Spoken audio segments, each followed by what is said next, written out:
কে কোথায় আছো চলে এসো, গল্প দিদা হাজির। আজকে আমি যে গল্পটা বলবো তার নাম মাধুর দলু দাদা বা দিলু দাদা, তোমরা যেটা ইচ্ছে বলতে পারো। দুপুরবেলা ঠাকুমা নাড়ু পাকাচ্ছে আর মাধু পাশে বসে আছে।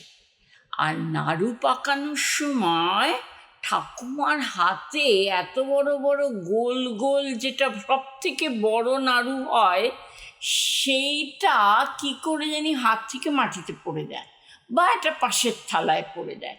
মাধু জানে সেটা মাধুর জন্যেই করা। এই জন্যে মাধু বারবার বলে, মা এটা কি হচ্ছে, আমরা সব ছোট নাড়ু পাবো আর মাধু বড় নাড়ু পাবে। তখন ঠাকুমা বলেছেন কি, মাধু তো লক্ষ্মী, সেজন্য লক্ষ্মীকে তো দিতেই হয়, লক্ষ্মী ঠাকুরকে তো আমরা দিই। মাধুর মা আর কিছু বলেনি। এই যখন এরম এরম করে পাকাচ্ছেন তখন মাগো দুটো ভিক্ষা দেবে, মাগো দুটো ভিক্ষা দেবে। তো ঠাকুমা শুনে মাধুকে বললো, দেখ তো আমার আঁচলে 10 টাকা বাঁধা আছে, গিয়ে দিয়ে দে। মা ভিখারিটাকে দিতে গিয়ে মাধু দেখে কি, ওর দিলু দাদা, ওর দিলু দাদা ঠিক নয়, ওদের পাশের পাড়ার দিলু দাদা, যে 6 মাস আগে জলে ডুবে মারা গেছে। সে বৈষ্ণব বলছে, তখনও বলল, তুমি কি দিলু দাদা, তুমি কি ও পাড়ায় থাকতে? তো বলছে, দিলু দাদা সে কে ভাই? আমি না, আমার জন্ম অনেক দিনের, আমার বয়স 466 বছর। আমি তো চৈতন্যদেবের সঙ্গে ঘুরেছি। এই যে বৈষ্ণব গান গেয়ে গেয়ে হরে কৃষ্ণ করতে করতে আমি এদিক থেকে এদিক ঘুরে বেরিয়েছি। তখন মাধু বলল, তা তোমার এত বয়স যখন, তখন তোমাকে বুড়ো বুড়ো লাগছে না তো?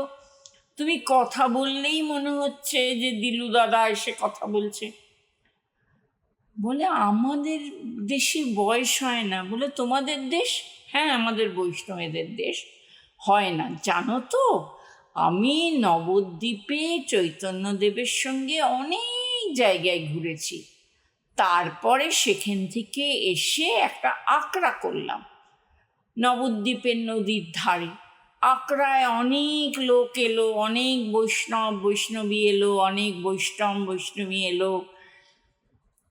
মা বেশ ভালোই চলছিল। হঠাৎ একদিন একটা সাধু বাবা এসে গেল। সাধু বাবা এসে খালি মন্ত্র যন্ত্র এসব পড়তে লাগলো। আমি পালিয়ে এলাম। তারপরে আবার অনেক দূরে গিয়ে একটা আখড়া খুললাম। সেই আখড়াটা না জলে বৃষ্টিতে ভিজে শেষ হয়ে গেল।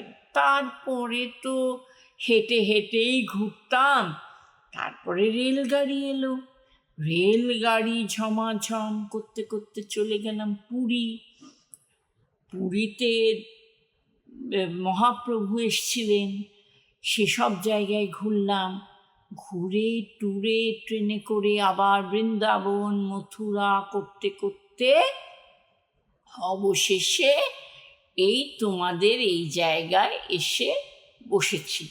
এখন আমার আঁকড়াও নেই, কিছুই নেই, গাছের তলায় থাকি আর দুটো ভিক্ষে করে খাই। তো বলল, কিন্তু তোমার বয়স হয়নি? বয়স তো হয়েছে, বললাম যে 466 বছর বয়স, দেখে কিন্তু মনে হচ্ছে না। তখন ঠাকুমা রান্নাঘর থেকে বলছে, এতক্ষণ কোথায় গেল, কি করছে? এসে ডাকতেই বললো, ওই যে মা, ঠাম্মা, এই একটা বৈষ্ণব এসেছিল, বৈষ্ণব, সে বলছে সে চৈতন্যদেবের সঙ্গে ঘুরেছে। ঠাম্মা বললো, কোথায় দেখি? করতে গিয়ে দেখে কেউ নেই।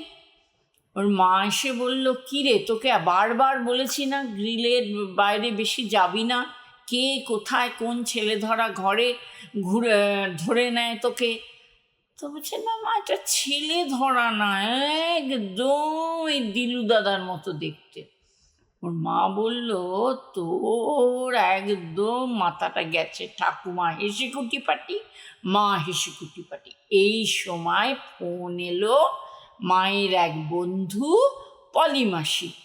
পলিমাসি একই কথা বলছে, ওরে আমি ভয়ে কাটা হয়ে গেছি। এই যে দিলু 6 মাস আগে আমাদের পাড়াতে জলে ডুবে মারা গেল, সে এসে আজকে হাজির, কিন্তু বৈষ্ণবের পোশাক পরে। সে বলছে তার বয়স 466 বছর। আমি জানি না, আমার ভীষণ ভয় করছে। এই করতে করতে খবরটা গিয়ে পৌঁছলো দিলুর মার কাছে। দিলুর মা ছুটতে এলো মাধুর কাছে, তুমি আমার ছেলেকে দেখেছো, তুমি আমার ছেলেকে দেখেছো? কী করে দেখলে গো, কী করে দেখলে গো? যেটা হয় না। তখন মাধু কিছুই বলতে পারছে না। এবার দেখা গেল ওরা সব পাড়া থেকে পুলিশে খবর দিল। দিলুর ঠাকুমাকে বলছে, জানেন তো আমার বাড়িতেও এসছিল এইরকম একজন বৈষ্ণব, কিন্তু আমি তাকে যেই ধরতে যাব সাঁ করে ভ্যানিশ হয়ে গেল। তো বলল, ভ্যানিশ হয়ে গেল? তখন পাড়ার লোকেরা দিনুর নাম করে গরিব দুঃখীদের খাওয়াবে বলে কাঙালি ভোজন করলো। সেইখানে যখন দেওয়া হচ্ছে খাবার, দূরের থেকে দিনুর মা দেখতে পেলেন যে দিনু বসে আছে, ওরাও সব দেখতে পেল। ছুটে যেই দিনুর মা যাবেন, অমনি দেখলো বুদবুদ বুদবুদ বুদবুদ বুদবুদ বুদবুদ বুদবুদ, ভ্যাস, ভ্যানিশ। গল্প শেষ।